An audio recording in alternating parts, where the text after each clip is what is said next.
Good morning, everybody, and thank you so much for being here today. First of all, I just want to acknowledge that we've tried to do things a little differently this year. We want to kind of stir up the pot a little bit. These porch talks or the neighborhood summit, it was intended to bring people from all over our town, all over our city, and to talk about our neighborhoods. What's it like to be a good neighbor? What do we do with a challenging neighbor? What are some things that we should try to make our community even better? This year we kind of changed it up a little bit. We partnered with the Design Week folks. And I think one of the things that's really important, and you learned that today, is that the design of your neighborhood, how we construct it, what we put in it, what we allow, what we don't allow, how much green space is there, how fast are the roads, how much cement are we laying down, all those play a role in our neighbors, in terms of our neighborhoods. And so we tried something different. Also want to thank the bakery. They're hosting this event, letting us hang out in this incredibly beautiful refurbished building. And so that's even fun in itself, as well as social media is driving this more and more in terms of how we communicate with the people of our city and our citizens as well. So welcome. It's good to have you here. There really are no rules with the porch talk. It's a little different. I also do what's called listening and learning sessions, and once a month I'll go out and engage the community and offer them an opportunity to really ask me any question on any topic. Not that you can't do that today. If you want to, you certainly can. But I think the porch talk, the neighborhood summit, this is really targeted towards your neighborhood, your smaller individual communities within the City of Sioux Falls, neighbors, things that we should do. We could talk about all the other things going on in our city too, but this is really intended to be about the neighbors in the neighborhoods. We also have some pretty good resources here who can help us answer questions that you may have. So again, welcome. We've got 2 microphones here, and so let's kick this thing off. Good to see you too, Mary. I see a lot of familiar faces that come here year after year with the Neighborhood Summit, so glad you're here. Maybe just to kick it off, give you a little flavor for some of the topics that were talked about earlier, and maybe some of the challenges that we face. Just a couple days ago, we talked about low-impact development in the City of Sioux Falls.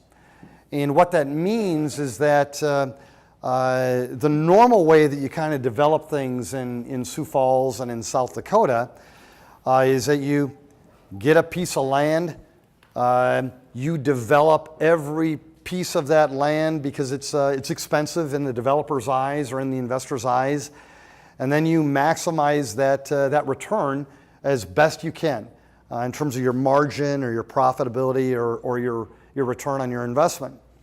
Part of that is you put black stuff or cement stuff all over it. You try to get those parking spaces maximized as much as you can. You want those parking spaces as close to your building as you can. Because it's expensive, you want the rainwater to hit and just get out of there as fast as you can as well. Low impact design is different. You try to retain that water. You want to filter it before it goes. You actually want people to walk to your building versus park right next to it. You want to minimize cement. You want to minimize asphalt. You want to create green space. You want walking paths and all those things.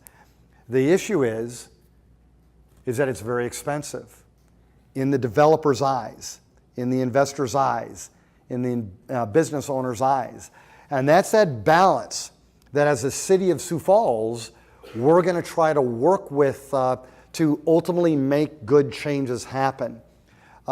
We would like to be over here when we're all done. There's all these things that we want to try to incorporate in low-impact development, including the design that gets us there. Here's where we want to be. We think we're kind of over here right now because of the old-fashioned ways that we've done things. Not everybody's going to like this, but you have to, in government, especially in city government, you take these things incrementally. And that's what we're going to do. We're going to present some ideas to the development community, to the housing community, to the investment community, and we're going to try to knock these things off as best we can with some ideas that we have. And so, we can talk about that. Parking. I mean, welcome to Sioux Falls. Welcome to South Dakota. If there's one thing that you ever want to get into trouble with, if you're the mayor, if you're a city councilor, just don't provide parking in this area. It is crazy how much time and effort we spend engaging people on parking. And here's the reality. You folks, and I'm sorry, you folks, we all want to park right next to the building. We all do. And if we can't, we are mad about it. And so when we talk about design and trying to, I think you hit it right on the head, let's minimize the parking that's available, because then you need less asphalt or next cement. Oh my gosh, that is something that folks in South Dakota and Sioux Falls do not want to hear. Do not want to hear. So how do we get there? How do we ultimately, begin to get folks to understand the importance of more green, more plants, and less asphalt and less cement? And my gosh, actually walking a little bit before you get into the event center, or into that business that you wanted to go to, or into that apartment complex where you live. That is a challenge that we face here. Until you're in the shoes of the mayor or the city councilor, you just have to understand that that's one of the obstacles that we face as a community or as a town before we're going to implement some of those things. And then maybe another one, just to kind of give you a flavor. And Andy Berg, where's Andy at? There's Andy. Andy Berg, when I was first elected as your mayor, and that was almost 7 years ago, one of the very first things that I wanted to do is we have these drainage areas all around Sioux Falls. They're intended for drainage, storm drainage. And so as it rains, all that water is intended to go to these drainage areas, and then it filters down into the earth, and then hopefully we'll use it again in a cleaner way some other day. Well, in the past, we have always mowed those drainage areas. Always. What we do here is if there's green space, we want to mow it. We want to do it. And so I was just elected, and I said, Andy, let's stop mowing those areas. For a variety of reasons. Number one, we felt it was better for the environment. I try to maximize the return of the taxpayer dollar. It's cheaper. You don't have to mow it. You don't have to have the gas. You don't need the men or women that are riding those mowers to do it. You have the maintenance on the equipment. All those things. And as well as it was over time, it creates these beautiful landscapes, and then ultimately it filters the water before it goes back into the river or to the stream or into the ground. Well, we did that, and you cannot imagine the level of complaints that we received when we started to do that. It was intense. Ask Andy. It was very intense. Hey, Mayor, that was where we were doing our baseball practices. Hey, Mayor, that's where I was walking my dog. Hey, Mayor, we just like it mowed short. We don't want native or natural grasses. And then one last point, the first year that we did it was one of the driest summers that we had on record. So when we quit mowing, guess what came up? Weeds. Not only weeds, but thistle weeds. And boy, did we receive complaints. And then we tried to tell neighbors that, hey, just give it some time. It'll come in naturally, and it's going to be beautiful. But one of the other things we face as a community is that we don't have a lot of patience sometimes. We want it our way. We want it done quickly. and sometimes patience is not our virtue. So as we're talking today, please understand we want to hear from you. Let's engage all these topics, and let's try to make our community better. Then we also have some city folks here who maybe can lend some context in terms of what we're doing to try to get us there, but maybe it's going slower than what you want. So again, welcome. And again, congratulations to the winners that are here today too. These are folks that really aren't getting paid much or anything at all to make a difference in their community. They're doing it because they've been called to do it, because they have a passion for it, and they just want to make our community better. So let's start the porch talk topics. Yes, thank you. Thank you. You know the bike trail is wonderful. The south section of the bike trail, most used, I'm certain, yes, is marked out to be straightened and widened, no doubt, just like the rest of the bike trail. May I suggest that straightening the bike trail will make it faster yes, and less safe for pedestrians? May I suggest that we probably keep it wider, but let it widen? It's a great way to kick off the porch talk, because one of the things that we have done over the last 6.5 years is we have intentionally tried to make that bike trail wider.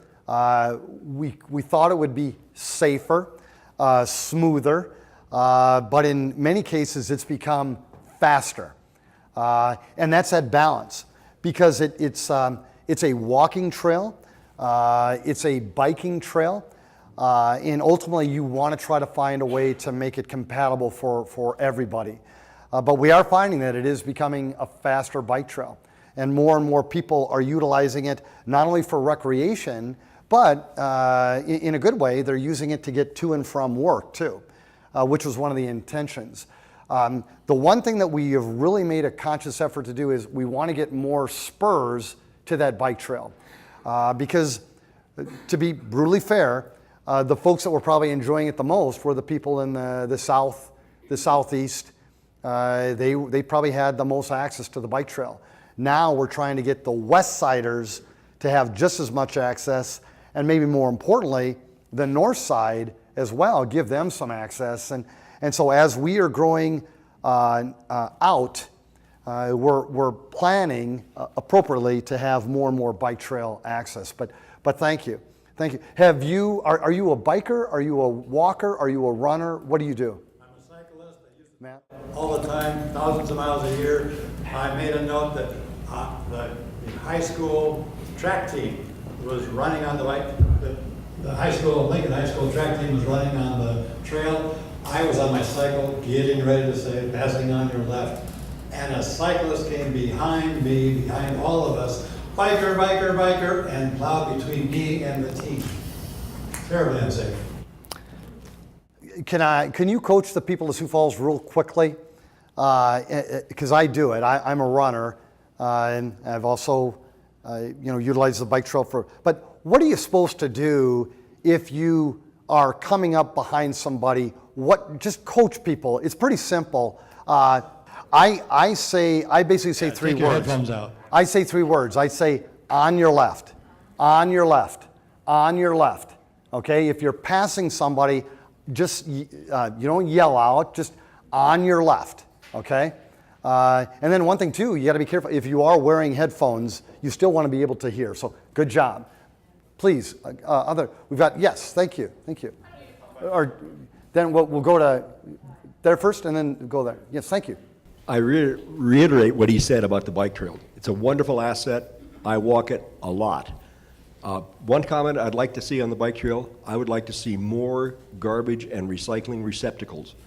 People don't use them, but when I'm walking, sometimes my bag gets full before I get to one and can empty it. So I'd like to see more receptacles on the bike trail. Tom, thank you. Second thing, your comment about the parking. What can you do to encourage people to park further away? They do this for many special events. They'll have shuttles. If buildings that are being built, if they would provide shuttle service to and from public parking, they wouldn't have to have as much parking close to the buildings. I think there has to be some way to financially incentivize people to provide shuttle services. Tom, great job. When we were building the event center and we were planning the event center, we really did, and Mike Cooper with our planning and zoning team led this effort.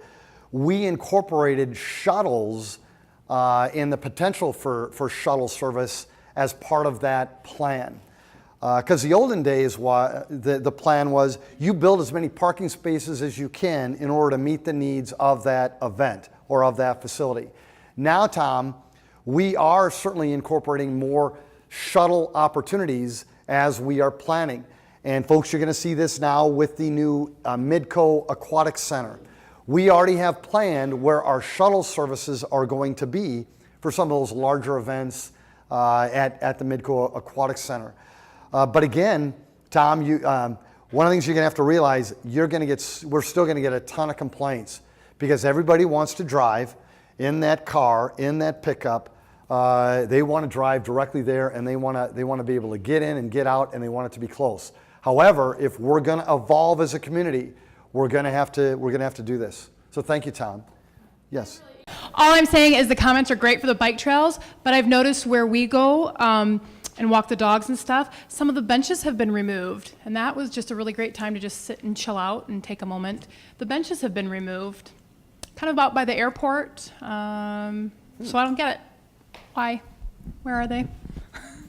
You know, put the mic back, please. Coach, you're going to have to coach me. Out by the airport where the dikes are and the bike trails are in the river, there used to be a couple benches sporadically, like maybe a mile or two apart, and they're not there anymore.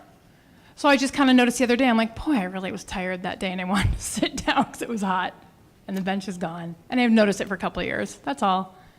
So I don't know why it was removed. It wasn't out. I remember it was tucked, so I'm like, why was that removed? If I can ask you a favor, if you could just write a note on where those, and I'll find out. I have no idea, because right now normally we're putting more seating areas, more picnicking areas, more kind of these stop areas than less. I have no idea why we would remove a bench.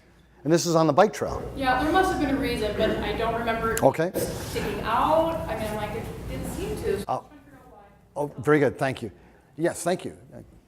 Hi. I just wanted to share kind of a concern or something that's a challenge for me living where I live on Main Avenue close to 14th. Have some landlord neighbors or apartment neighbors. Yes. And was just confused about some of the city codes enforcement. So I live next to an old house, beautiful old house, but has 4 apartments in it now. It hasn't been painted, I've got to believe, at least 20 or 30 years. So half of it's not painted and half of it is, basically. Also, the retaining wall that was their property had been completely collapsed and was taking up about 2 to 3 feet of our property. We weren't able to fully use our property. So I called the city code office and asked them to check it out. And their response was that if it's cedar siding, it doesn't need to be painted. And also that the wall, it wasn't at the point that they could enforce anything, but it was collapsed and it was taking up part of my property. And I had, before I called the code, I had been emailing and calling the landlord over about 18 months to try and address this, and they had refused to do anything about it. And then the code office said it's nothing we can do. So I had to threaten litigation. Yes. And then they fixed it.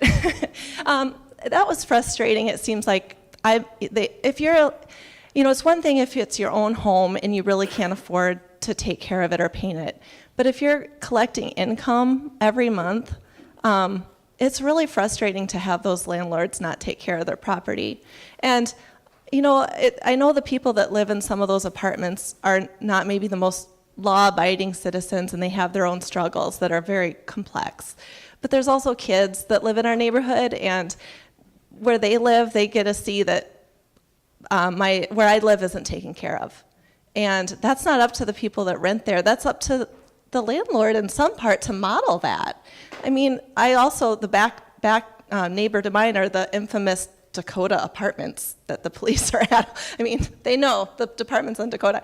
It is a pit, and there are no trees in the boulevard, and the landlord lives out of state, and it's just really frustrating. I see there's screens off the windows, broken windows for years, and it just doesn't seem right.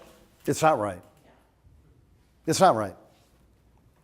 I have been your mayor for 6.5 years, and if there is a topic that frustrates me at the highest level, it is this topic. Because, and I apologize, you've heard me say this before, but I'm going to say it again. The rules, the laws, the policies, they protect the bad neighbor, the bad landlord, the bad property owner, much more than they protect the good ones. That's the way it is. And until you're in this gig, until you feel that frustration level, not only as the homeowner, but also as the public servant who's trying to utilize a little bit of common sense, who's trying to use a little bit of just, what would you want to happen, just to be a good neighbor or to be responsible or to hold someone accountable at the most minimal level. It is so frustrating because the protection mechanisms are for the person who doesn't care, who doesn't invest, who doesn't take care of their property, who doesn't give a dang about anybody but themselves. That's a frustration. We have so many examples, we put so many resources towards these people that really, they know where the protection lies.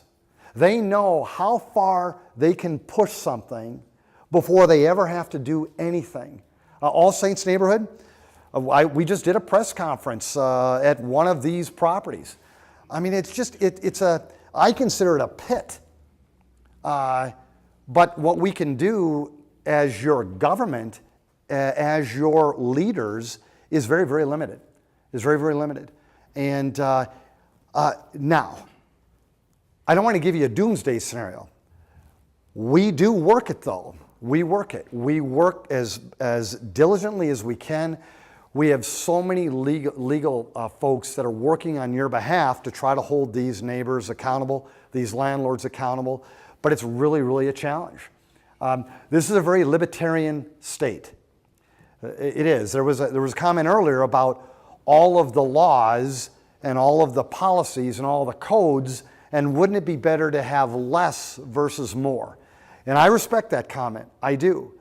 The problem is if you're dealing with bad neighbors or bad landlords or bad business owners, you want more protection. You want to hold them to an accountable at a higher rate. But it's very frustrating. It's very frustrating. And you know who pays the most? Is the good neighbor who's trying to make a difference in that neighborhood, but they're stuck beside the bad one. We have good landlords in this city. We do. In fact, we just acknowledged one of them today. In fact, most of them are indeed good. They do care about the town. They do care about their tenants. They do want to make a difference. But we also have some absentee landlords as well. And all they're doing is they're just squeezing the dollar out of that investment at the highest level that they possibly can. And what does that mean? You just meet the minimums. You don't repair that facade. You don't plant new flowers. You don't hold your tenants accountable when they mess up. You allow that junky couch to be out front so they can have a beer or two in the afternoon. Those are those things that is very, very frustrating.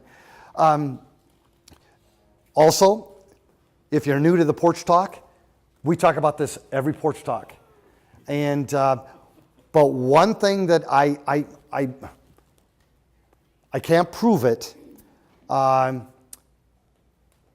we've not messed around in 6.5 years that I've been your mayor on this topic. We've not.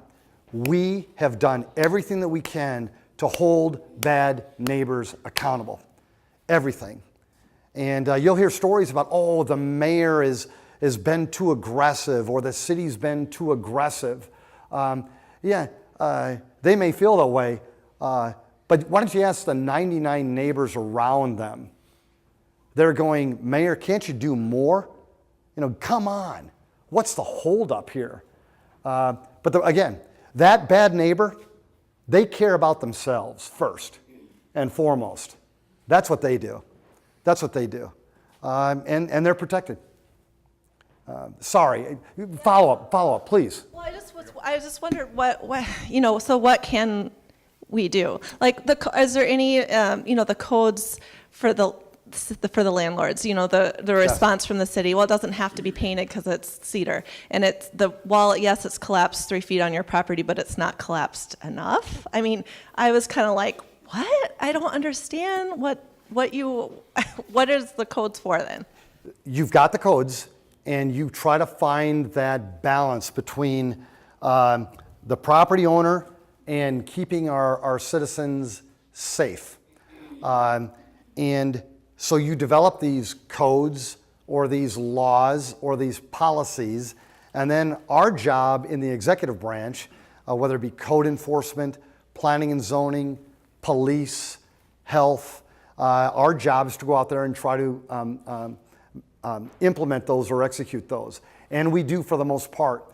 However, even when we know we are in the right, and we know it's the right thing to do, we'll even take these people to court, and we don't win as often as you think, because to the court's credit, they like giving second chances, and then third chances, and then fourth chances, and it's a very, very time-consuming, very, very drawn-out process.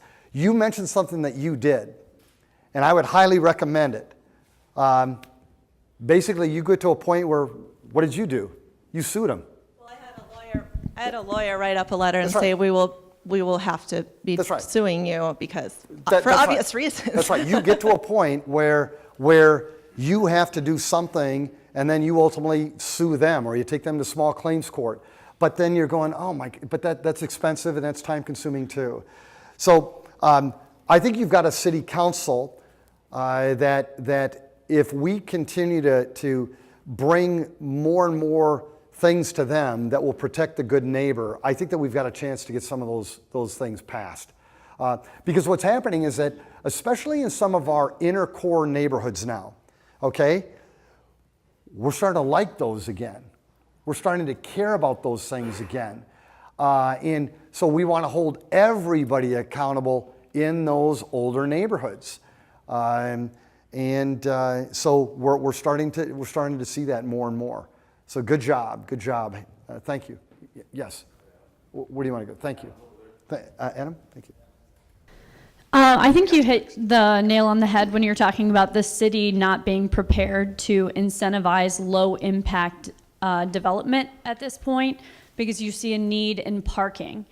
Now, and you are incentivizing parking right now. So I have traveled all over the US and spent a lot of time in larger cities, in the core of the cities where there's also certainly a need for parking. But is Sioux Falls prepared to spend more money on the design of these parking structures to fit in or not kind of feel like a sore part of downtown that maybe people would be more okay with? And I've seen everything from beautiful murals to netting where you can't even tell it's a parking structure, but all of those things cost money. Yes. And I think the answer is yes. And you're starting to see it. However, it does cost money. And so that person who is building that structure or designing that business development park, or actually building the homes to create that neighborhood, I think that ultimately they'll decide or they'll determine whether it was worth the investment or worth the extra expense to incorporate design in some of these unique features of design into that. I hope soon that, and we believe that this is going to happen, there's going to be a developer in town that's actually going to take the risk to design a neighborhood that has less sidewalks, smaller streets, less parking, more green space, smaller yard sizes. We are hoping that's going to happen. We're working with the developers right now. And then we're going to test to see what is the demand to live in that property. We're also talking about even just, and I know you talked about parking, but let's just talk about this, Sioux Falls, just for giggles. What would happen if we, instead of putting sidewalks on both sides of the street, what if we only put sidewalks on one side? Would you be okay with that? You know? No. See, did you catch that? There was yeses and there was nos. Those who said no, do you want that sidewalk? No. Oh, don't want a yes. Okay. That's interesting.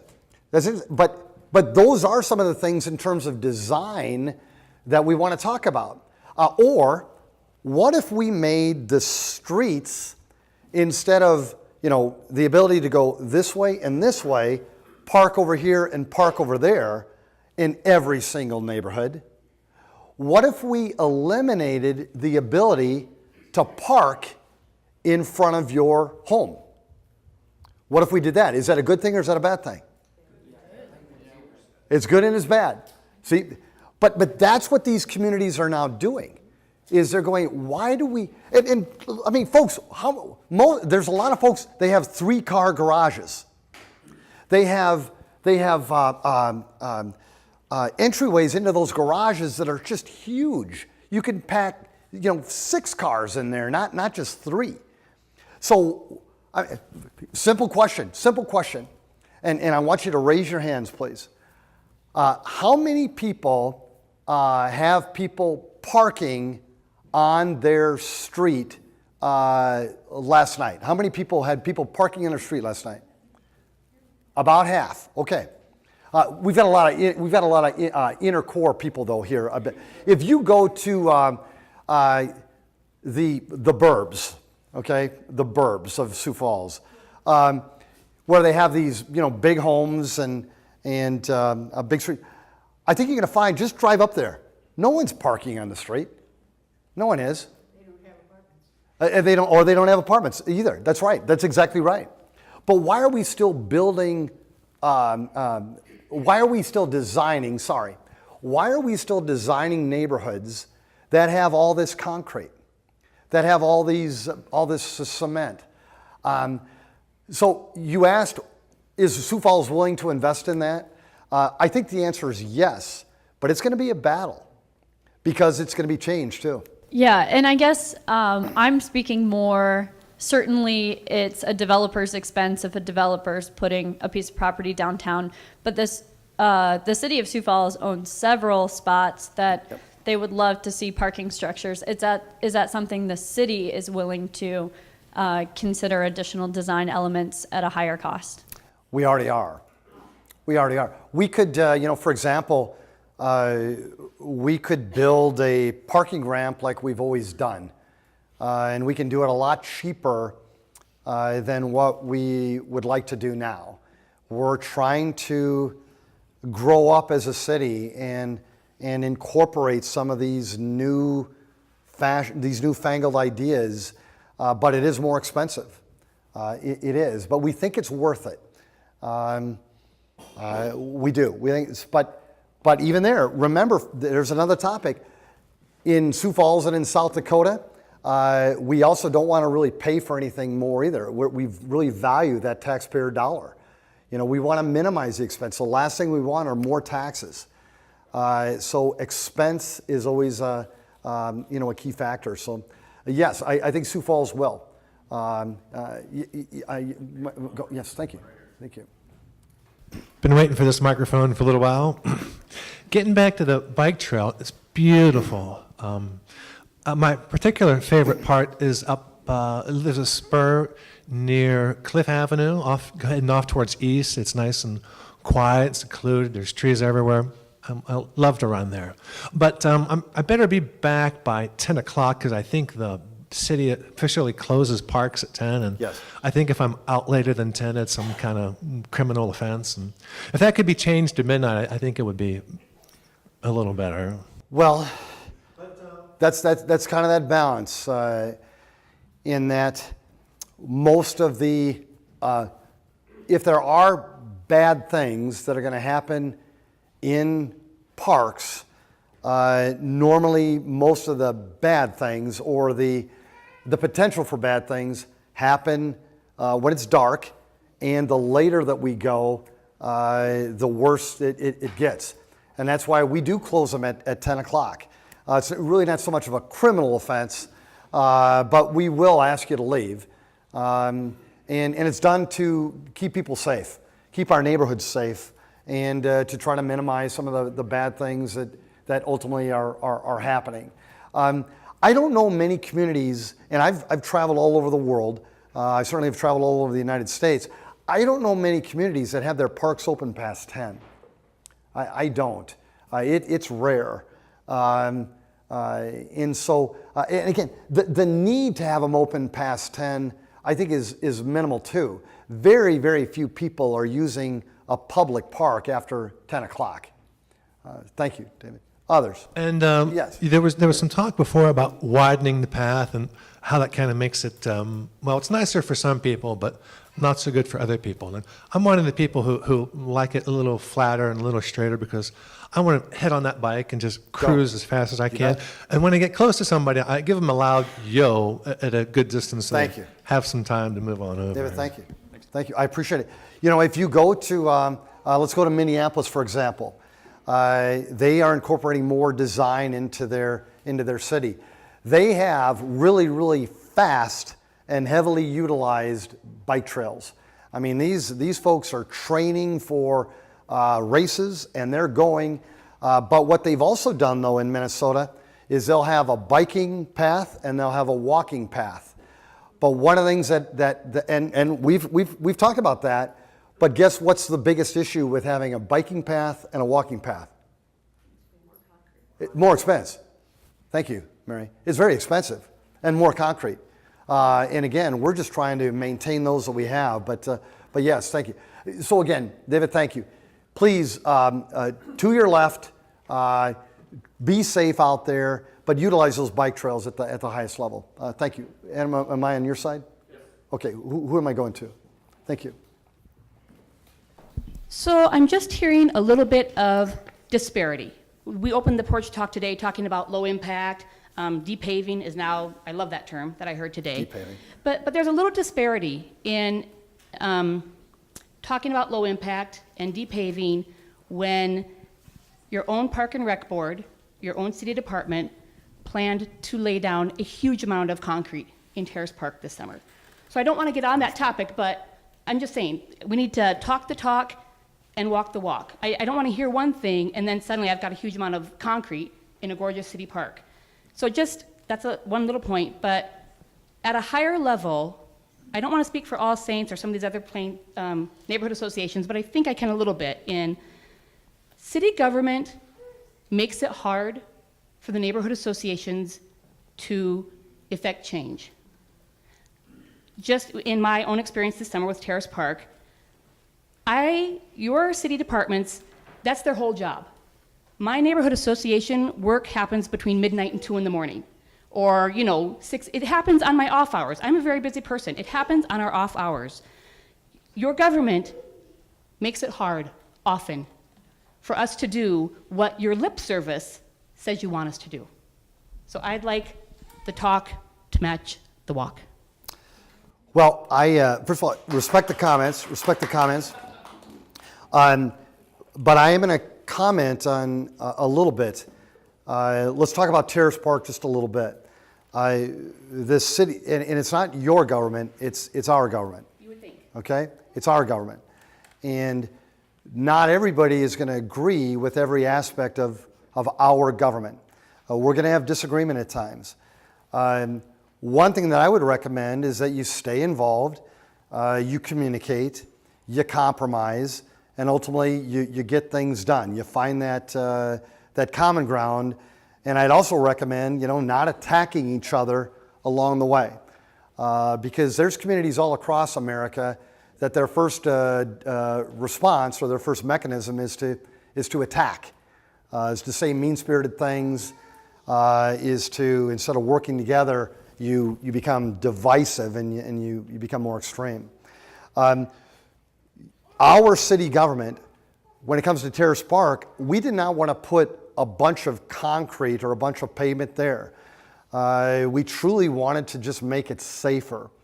It's a beautiful park with an incredible history, but it's not the safest park, especially if you have some challenges physically. It's not the safest park. So we were trying to find that common ground. We really were. We had worked collaboratively with that neighborhood, maybe more on that project than almost any that we've done in a long, long time. Very, very collaboratively. All times of day, all days of the week. And we truly felt that we had found that compromise solution. And in fact, about a week before we were ready to roll it out, we had an incredible round of applause. Incredible. And then a week later, we found that there were some folks who didn't agree, and ultimately we decided as a city, our city government, we decided, you know what, let's just hold back a little bit. Let's delay it, and again, try to find that common ground. Folks, we know that everybody cares about their neighborhood. The good news is that some neighborhoods and some neighbors, like you, care about your neighborhood even more. And you want to get involved, and you want to lead, and you want to make a difference, and you want to protect it, including the history. But it is really, really hard at the same time. So I am going to respectfully disagree with some of your comments, okay? Because I think we try really, really hard, including our parks team, our zoning team, but ultimately we're all going to disagree in terms of the level that ultimately we go. We're not done working with Terrace Park. We're not done. I mean, this thing is so hard. Where I came from in the business environment, we got together, we debated, we made a decision, and we moved forward. Government's different. It's messy. It's 173,300 people that live here, and we all have different thoughts, different opinions, different goals, different rationale, and so it makes it messy. But I'm going to defend our government. I don't think our city government's ever worked better than when it's working here today. But I love your comments. I love your passion. I love your spit and vigor. She's got some spit and vigor in her. You can tell. I love that. I got some too. I've got some too. And so hang in there. Hang in there. Work with us. And there's a follow-up. Adam, come back over here. Thank you. Very quickly. No, you don't. Yep, I don't need this to be a Terrace Park forum. That's not my intention. But very quickly, what might have made it better, and now I know, now going forward I know, what might have made it better is that I was at every one of those meetings. Yep. We did not understand. We really thought whatever was presented to us was a fait accompli. We did not understand that there was a process that we could be involved in. It was a fluke, a complete fluke, that I found out that there were certain, processes that had to be followed. And then it gave us a little bit more oomph. So I think letting us, somehow educating us that there are processes that we can be instrumental in. And there are. Just about everything that we do in city government or everything that we do in your city, there is a process where the community, the citizens, the neighbors can get involved. There are. One of the most powerful mechanisms that you have, Sioux Falls, and Adam can coach you, is to develop a neighborhood association.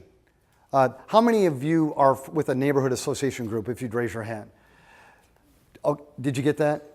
Okay. Almost everybody here is part of a neighborhood association. If you want more power, that's a great way to do it, because it's a very, very effective way to organize, to help communicate, and to help plan in terms of what are the things that are important to that neighborhood. So when I first started as mayor, we had, was it 4? How many did we have? We had 4 neighborhood associations when I started 6.5 years ago. Now we have, 23. Put that to your, Adam, come on. 23. We have 23. Now, we've got 173,000 people to live here, so you're going, 23, come on. We got some work to do. But you're one of them. You've got more power than you think, and it's making a difference, okay? As well as the rest of you. So good job. Thank you. Thank you. And good job. You did well. You did well. Sorry. But it's not over. Right. You missed that. There was not a lot of love there. There was not a lot of love there on that. But again, at least we're communicating. Yeah. And you didn't attack me. Well, I'm And- sorry, and- that's never my intention. No, see, I love it. We're just passionate, so it comes out aggressive. That's Did- not the intention. I love it. Would you say? Okay. But folks, there's something to be learned in that comment. You know, she is passionate. She does have an aggressive nature. Guess what? I'm pretty dang passionate, and I have an aggressive nature. But that doesn't mean that we have to attack each other, make disparaging comments about each other, misrepresent things or make things up in the spirit of, well, I'm going to get my point across, or I want to get things done my way or the highway. That if you want to find a way not to have city government work, do that. Do that. And there's plenty of examples of that occurring in our city. Okay? So thank you for not attacking me. I'm not going to attack you. But ultimately, I think that we will make great progress. We are going to do Terrace Park incredibly well. We are. You're going to be proud of it. We'll find that common ground. We'll maintain the history, as well as we're going to make it safer as well. Thank you. Good job. Boy, that was a powerful one. Yes. Oh, thank you. Thank you. Good job. Thank you. Hi, I'm Mary Jo Honderman. I'm with the 10th Street Neighborhood Association. Thank you. And I'm Bonnie Snyder. She got honorable mention for great work. We were outside at the time. Thank you. And we have some issues in our neighborhood. Yes. And to talk about a little bit what Rachel is dealing with, we're dealing with the same things. Yes. And I was wondering, in your opinion, if litigation is our only option? No. I know it helped you. We're thinking that might be something that we would have to do. We've been dealing with a specific property, 204 South Holly, for at least 6 years. We've contacted the city, we've contacted the health department, the landlord will not do anything, the city can't do anything. So, what do we do? And the other part of my question, too, is there is a neighborhood that is circulating a petition for different apartments and rentals to go crime-free. And is that something we can do too? So if you could address both of those questions, I would really appreciate it. Good job. You know what? I don't want to repeat things that I've said. We brought in the big gun, and he's the gentleman with the mic. Matt, come on over if you wouldn't mind. Matt is the gentleman who has to lead our efforts along with folks like Paul Bangford of our legal team, Jill Franken, Luann Ford of our community health team. Then we've got Matt Burns of our police team. You can't imagine all the people that are engaged in code enforcement in your city. And this is going to be intriguing. And then I'm going to turn it over to you, Matt, and I want you to answer those questions directly. There's also a very, very strong component to code enforcement that will maybe, just maybe scare you a little bit. The biggest challenges that we have when it comes to code enforcement in your city is that most of the folks that we're dealing with, they're also dealing with some mental health challenges as well. They are. And so then how do you work through that? And that's where you take a 1-year thing that turns into a 6-year thing as well.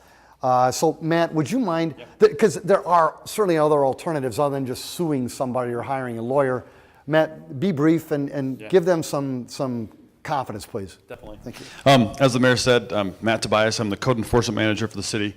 I've been in my position for about a year, and so I've been working with Mary Jo on some of those problems, and I've been working with a lot of the different neighborhood associations on those problems. The first thing that comes up, and I've heard it over and over today, is that we have a problem with the tenants, so it's the landlords, and I think I even heard someone say out-of-state landlords, and that is a big challenge that we have. The one thing that we've done as of lately, and it's worked very well, is that we get those complaints just like that on the crime-free, and the complaints come into our office, and it won't just be trash in the yard. It may be multiple things, and a lot of the times has to do with the neighborhood as a whole. It may have to do with code enforcement, and then you get the crime part, right? So that all comes in. What we've done as of lately is we've developed this kind of a cool little team. Lieutenant McManus is in the back, Adam Roach and myself, and we have a team of individuals that once we get those complaints, we instead of having one department go out one day and another department go out 3 days later, we all get together and we get out there soon, as quickly as possible. And that we've had 3 different cases so far this year where that's worked very, very well. All teams get there. We address the problem right up front, and we tend to kind of calm the fears, so to say, with those problems. But with the crime free, that is a program that our crime prevention officer, his name's Kyle Johnson. Kyle's constantly pushing that crime free program. It is a very, very good program. There are restrictions on number of units, I believe, and how you get a part of that program, but we're always going to push that, because that's one thing. Crime and code enforcement, they do tend to go hand in hand sometimes, unfortunately. They unfortunately do. But with code enforcement, it's not pretty. The mayor had said a really good thing too. There's always a need for more services, and that's one thing that we find with code enforcement. Someone needs help. They may need an extra hand, and so that's my goal. I'll tell you that right now. It's one of my big goals, is to find out those other services where we can say, hey, we get a call from someone who's hoarding and they may have a whole lot of stuff in their house. They need help. They don't necessarily need the city's banging on their door saying you have a problem. They don't even know they have a problem. So we do have one person in our health department who we've kind of recruited. Her name is Vanessa Sweeney. She comes along with us when we have a need where there may be a mental health issue. So that's something that we've just opened the door on. And it's something that I think as we go forward with our code enforcement, that we're going to always have that extra hand, looking for that extra hand for some of those cases. So Matt, what was help people understand what turns a 6-month code enforcement issue into a 6-year code enforcement issue? That is probably the thing that help people understand, because it is so frustrating. These things that you believe should be handled in a month or with a couple of visits, they go on for years. Mm-hmm. You've been doing this now for a year. What causes that? Is it the protections that go towards that homeowner or that property? What is causing that? What's making it a 6-year issue? It is. I mean, it's the protections. It's the property rights. I mean, property rights go. We take those really seriously in South Dakota. Property rights go really far. So we do have a 90% success rate, and that's something that anytime I get a microphone in my hand, I have to say. We do have that success rate. The first letter goes out, and we have a 90% success rate when they get that letter. Now, it could be as simple as you have a mattress in your backyard.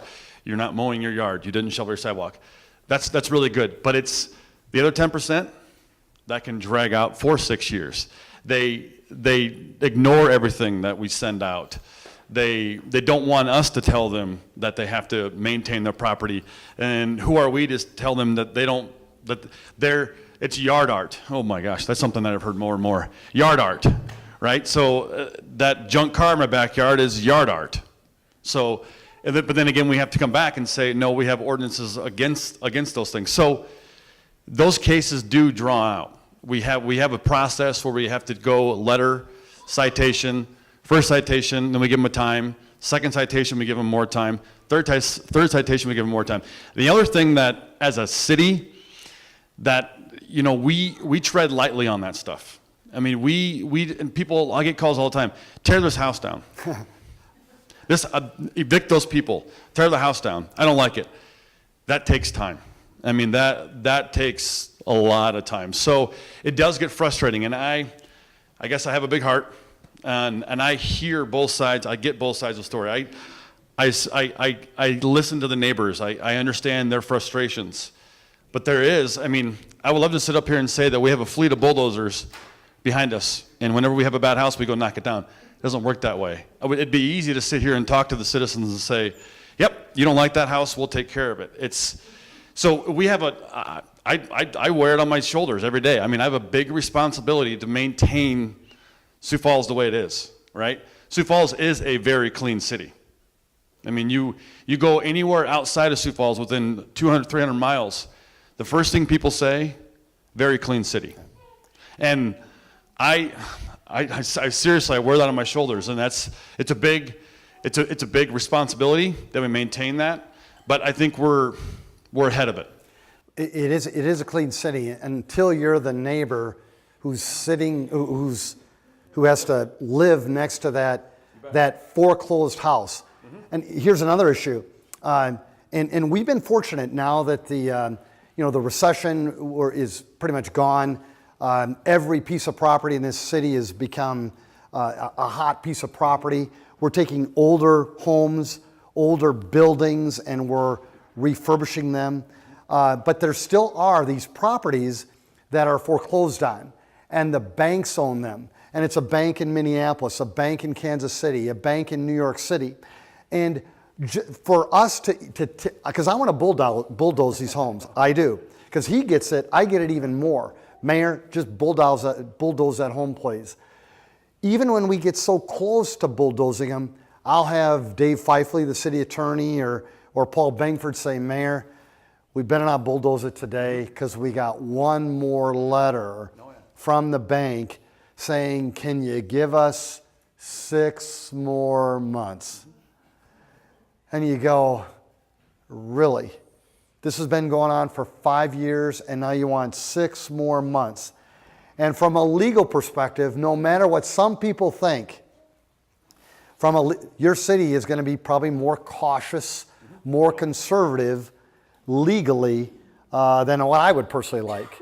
But they're very cautious. So hang in there. Please, a follow-up. I can tell there's a follow-up. Is there a petition that we can circulate for crime-free housing? I was wondering if there is a petition we could possibly circulate for crime-free housing. There is a apartment complex on Garfield Street, and it's called the Pines, and it's a known meth apartment complex. Okay. And I know you've talked about meth for the past few weeks. And it's a known meth place. There is 3 owners of those apartments. Mm-hmm. A new owner is actually a pastor, and Kyle Johnson spoke with him. Okay, good. And he said that he would consider possibly going to crime-free once the profit and the cost are a little more balanced. To me, that surprised me because he's a pastor. We thought we'd get more response because there's safety of kids, safety of the neighborhood. Can I ask you, could you explain crime-free real quick? Explain crime-free, the definition of crime-free to the people of Sioux Falls, please. Basically, where if someone would apply to get an apartment complex, to get into an apartment complex, if they had a record, they would not be able to get in there. If they had a felony, they would not be able to rent that apartment. And if there is a large apartment complex, like the one that I'm talking about at the Pines on Garfield Avenue, there's 3 owners. One owner, as I said, he said when the profit and cost are a little more balanced. The other 2 owners, I'm not sure about their perspective. But would all 3 owners of those apartment complexes have to all be in unison to be crime-free or not? I don't know that. But I'm wondering, there is a group of people up by Citibank in that area. They're circulating a petition for places to be crime-free. That's the first time I've heard about that. Is that a possibility, something we can do and maybe other neighborhoods can do? You said it already, and what I was going to say is that keep working with Kyle Johnson. You can talk to the guys in the back. Kyle's our crime-free, the police officers in the back. Kyle is our crime prevention. He's the one who oversees the crime-free program. You're on the right step. I mean, keep working with Kyle. Kyle can provide you all the answers that you have. And But Matt, if there's a forum what would for a a petition do? Coach, You know, coach me. I'm not- Something we do ourselves. I'm not so sure what a petition would do, because I think it's that. It's you also said that too. It's an application process where you simply, I think you just apply to be part of crime-free housing. But the hiccup where it may be is that maybe they all three, if there's three owners, maybe they all have to agree on that. Yeah, the petition would be to put basically Public pressure. pressure on the Yeah. landlords exactly. to go Yeah. crime-free Thank if you. they Yes. have 80% of the whole neighborhood signature. Thank you. Yeah. So and that So we're gonna try it. No, That good job, would do Dave. that, and that would do that, because that would come back to the owners. And if there's, I'll say one last thing, and it's one thing that we it's a challenge for us too, is working with those landlords. Landlords they do pose a challenge. So a situation like that, getting a petition in front of those, and then you get the petition in front of those landlords who own the property saying, wait a second, there's a lot, we have a lot of neighborhood support here. They want this in the neighborhood. So if to be a good landlord, to do the right thing, hopefully they will take advantage of that. So Thank you. We talked, I had more questions, I guess, about low impact development Sure. or density. In a lot of the examples you were talking about, you were kind of talking about residential areas or new places that we could make, thinner roads, thinner sidewalks, that sort of thing. What kind of effort's being made in the city core to fill density? I mean, you drive down Minnesota Avenue and every day there's more blacktop parking lot. That street gets wider and wider and the pedestrians disappearing. And with our core neighborhoods all located along either Minnesota or Cliff Avenue, that pedestrian area is disappearing fast, and we're letting our small businesses go away to be replaced with car-oriented Yes. fast food places, where the idea is to get in and out in your car, drive, congestion, and we all know the domino effect that has. I went to the bus transit public meeting at the library the other day, and there was a projection of 2040 in Sioux Falls of where density is and where people are living and where people are working. And the two different graphs were inversed. So people are living here and driving in their car way to the north side into the industrial parts or south or west, but not in the core. And the projections didn't show the city center, the city core, being more dense. In fact, it looked less dense. And I guess, can you speak to that, Be happy about to. that sort of effort? Yeah, first of all, more and more people are living in the inner core than we've ever had before. More and more people are living downtown than we've ever had before. And it's not only the millennial generation that's driving that, it's the seniors as well. They want to live in an area of density where there's a lot of stuff going on, there's a lot of people, where they can get access to groceries, access to their drugstore, access to entertainment, access to other neighbors, along with some green space. That is happening in Sioux Falls in a pretty grand way. The most recent example I can give you in terms of how we are implementing low impact development in your city is Main Avenue, for example. Okay, you may not know this, but just kind of a little snippet, but there's more. That Main Avenue road diet, we did more to probably incorporate low impact development on than we've ever done before. Even the trees, the way we planted those trees, and you can't see it. Now, we used to plant trees here. We'd take these trees, with compacted roots, we'd put it in a compacted space, and then we wondered when it's 110 degrees in the summer, along with other concrete, then it was 180 or 200, and then it was freezing cold. We wondered why they all died, okay? Now, we have found ways to bring beautiful trees and create a growing environment where they will flourish. As well as now, we've got less driving, it's slower. We still have a lot of parking, but there is more space to chat and to sit and to do things like that. This 10 acres of land right here in the heart of our downtown that we just purchased for about we've got about $35 million of taxpayer dollars to do that. We are talking in a very, very grand way about let's incorporate design tactics that we've never done before. Let's slow things down.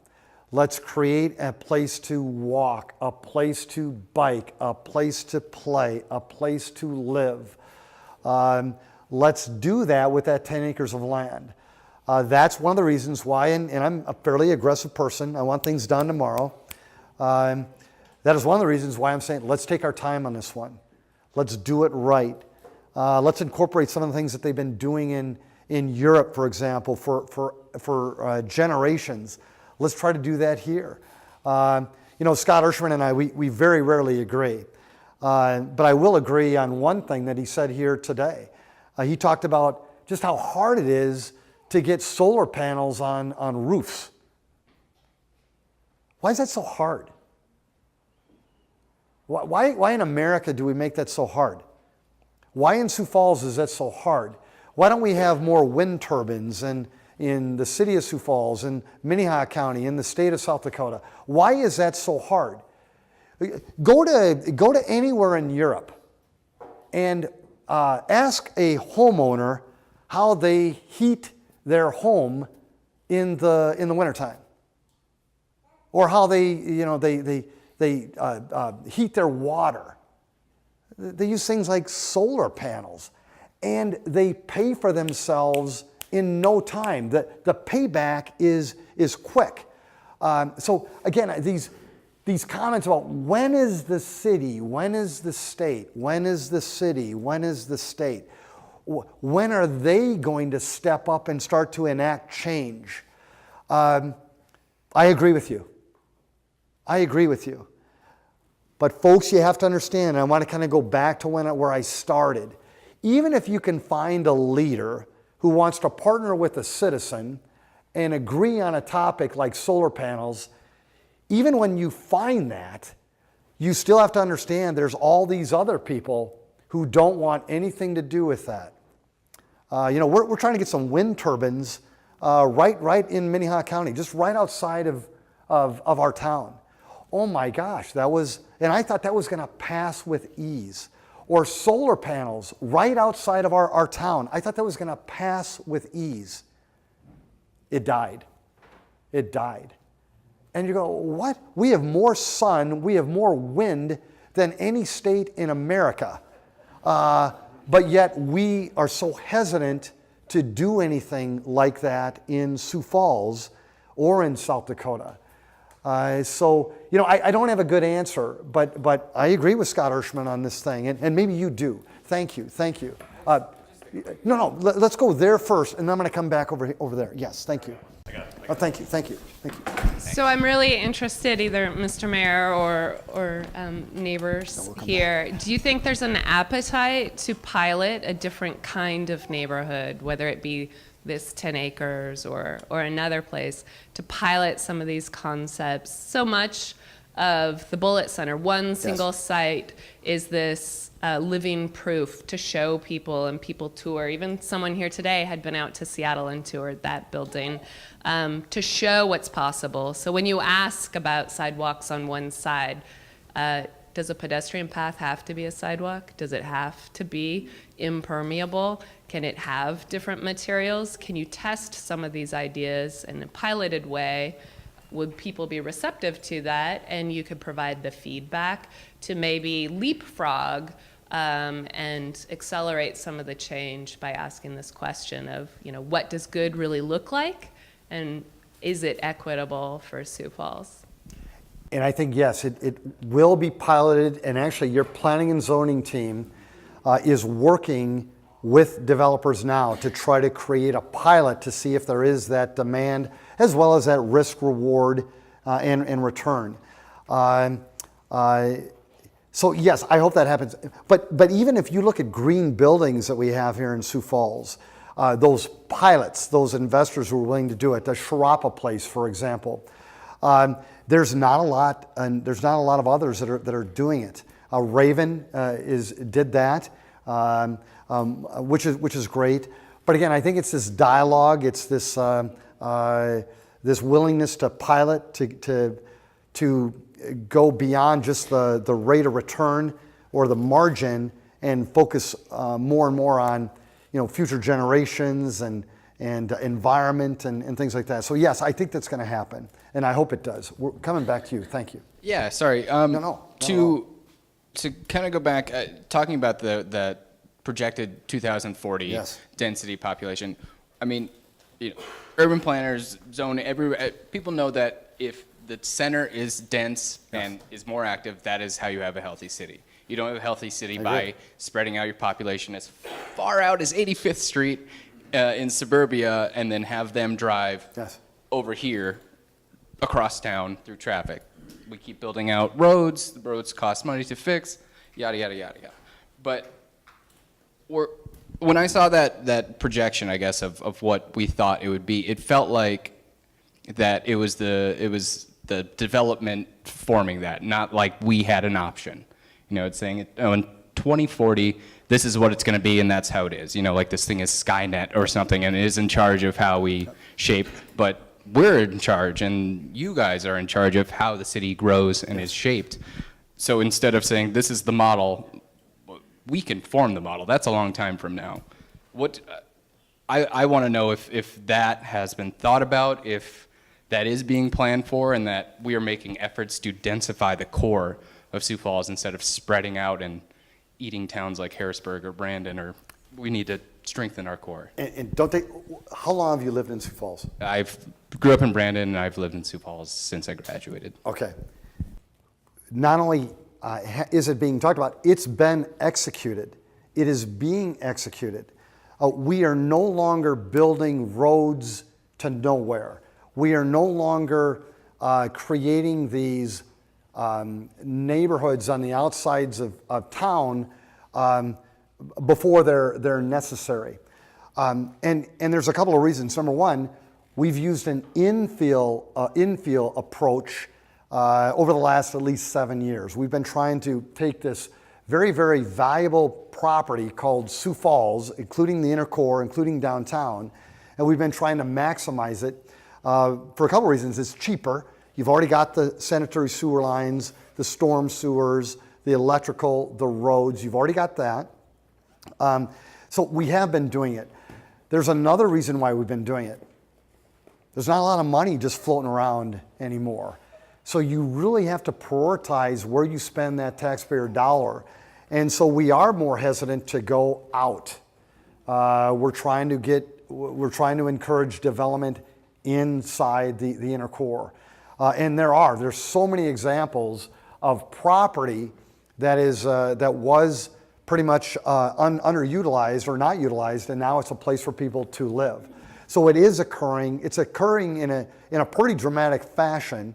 Obviously, you're not sensing it, you're not feeling it, and that's okay. But it's happening in a very, very big way. And you're right. We do control it. The city does control where ultimately the next development would go. But at the same time, you have to understand something. People want places to live. And we are growing 4,000 people a year. I don't know if you caught that. 4,000 people a year. So you do have to work with that development community to create places to live. And most people want them affordable. And the cheaper land, for the most part, is out in that bean field or that cornfield where you can create more affordable housing. And so there's all this dichotomy, all these things that go into play. And we're trying to manage it all. But infill or maximizing the inner core or the development that you've already got, that's been a very, very hot emphasis for the city of Sioux Falls, and we needed to do that because it's also a great way to get a bigger bang for your buck. It is, and thanks for staying in South Dakota. Thank you, because in the olden days, you would have hightailed it to Minneapolis or Austin or California, and you decided to stay here. Thank you, thank you. And two, folks, I think that this change is becoming a groundswell up too. The millennials, and don't want to categorize them, the millennials, this is what they want. This is what they're going to expect. This is what they are willing to invest in. But not only are the millennials doing it, there's other folks that also want that for their community in terms of the place they want to live too. They want that. And I think that that's why our guest speaker today is so dang busy. She's going all over the country right now talking about the same topic. So I think it's going to happen. And I think the community leaders, the next mayor, the next councilors, the next governor, I think they better start to get that because that's what the groundswell is right now. Scott?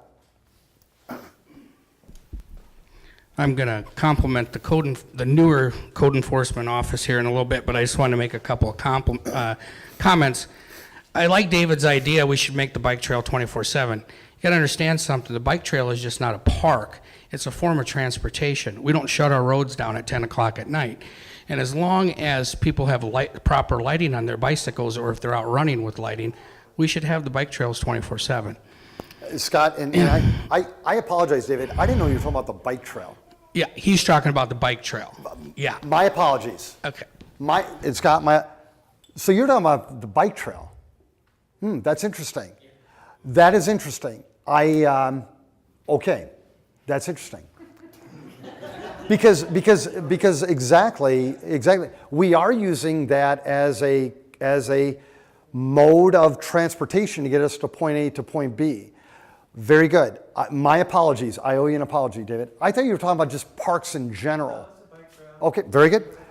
That is something that we should discuss. Scott, I stand corrected. Well, thank you for the solar panel thing. I plan to contact Councilor Greg Neitzer on that. He's the Shape Places kind of expert on the council, so I want to talk to him about changing that ordinance. But I want to talk a little bit about how we're talking about code enforcement. There's something that people have to realize. We have this little thing called the U.S. Constitution, and in it is packed full of property rights issues. Now, everyone says, well, it takes so long to get my neighbor to do this or my neighbor to do that. You got to understand something. The city has been through litigation. One lawsuit lasted 7 years. You know what that probably cost taxpayers to fight that for 7 years? And the city lost. Probably $500,000 to $1 million. So that cost us all a lot of money.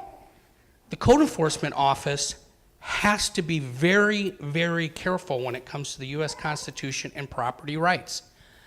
I know this is harsh, but I often tell people that if you don't like what your neighbor is doing, buy their property from them. Yeah. I know it is probably a heck of a lot cheaper than going through all this litigation and then losing. So that's why these things take time. The U.S. Constitution is very important. It's got great rights in there. And city leaders have to follow that. Yep. That's number one when they take their oath. But I want to tell, this is my question finally. Sorry, Scott. Good job. The one thing I often hear, and this is not coming from me, right, when it comes to code violations and code enforcement, people say this to me all the time. Why is it that I have to follow the code rules of the city, but the city doesn't? And there's a couple examples. One's new, one's not. When we built the event center, when businesses build, they have to have so many parking spots. Yes. The event center did not follow that rule when they built it. The latest thing is Mr. Santee filed the ADA compliance things in the federal transport, and I know this is litigation, so you can't talk about it, but about the sidewalks on 41st Street and being ADA compliant. And they've been in bad shape for a long time. I've mentioned this 5 years ago. So the big thing, and my question is, what do you say to citizens when you tell them, clean up your property, fix your sidewalk, when you don't do it yourself? I concur. And I think you do have to set the example if you're going to tell someone else what to do or how they should act or what laws they should follow. Scott, I concur. There was an example of we were fining people because they weren't screening their waste receptacles, these big ones. And then it was a couple of days later, I think a citizen came and said, well, Mayor, let me show you 4 examples. and he put it up on the screen of places where we weren't screening our own waste receptacles. And Scott, I was embarrassed. I was a little mad. But yes, we were held accountable. I think that's very fair. I think that your city has to follow the example, has to follow the lead. And if we're not, you need to hold us accountable. And Scott has done that a couple of times, even during my administration. And so, no, I think that's fair. And I can't talk a lot about the ADA thing, but I will tell you this. I really care about that one too. I want people, regardless of their physical ability or the challenges that God has given them, I want them to be able to get from point A to point B in a safe way. There's still some work that we have to do, including Minnesota Avenue, for example, and others. But you do have the commitment that I have to people like Scott and to others is that we are working it. We are working it. We're trying to make the community better. We are trying to prioritize our resources. We're trying to pick which items that we can work on and make a short-term impact as well as a long-term impact. The challenge, folks, is that we all have different wants and we all have different needs. We all have different priorities. We all have different challenges. And the thing where I would just hesitate is there are times where we hear that the city doesn't care, or the city hasn't been responsive, or the city this or the city that. It's really hard. But I do think as far as our government or our city, I think we're making great progress. But we still have a bunch of work to do. We do. We need to make our city more ADA accessible. We need to protect our parks, including the historic nature of it. We need to become greener. We need to become more bike friendly. We need to focus on safety.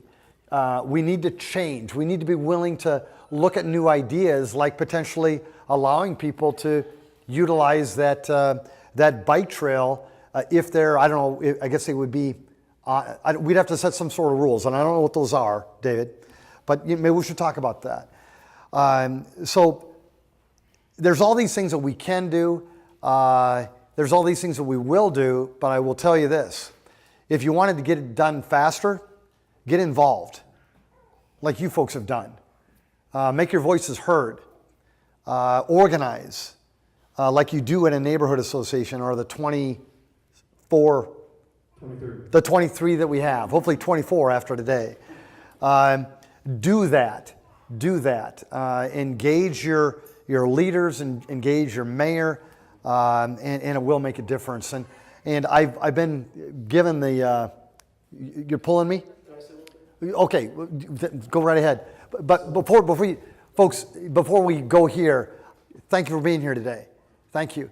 I've said this every year, and I want to say, and I hope it seems sincere, because I mean it this way, but you could have easily done something else today. This is October, it's not November. So it's an absolutely gorgeous day today. It is gorgeous. There's no wind today. What's that all about? No wind, it's gorgeous, there's all kinds of activities. But you folks wanted to make a difference in your town, in your neighborhood, and so you hung out with your government for at least 4 hours.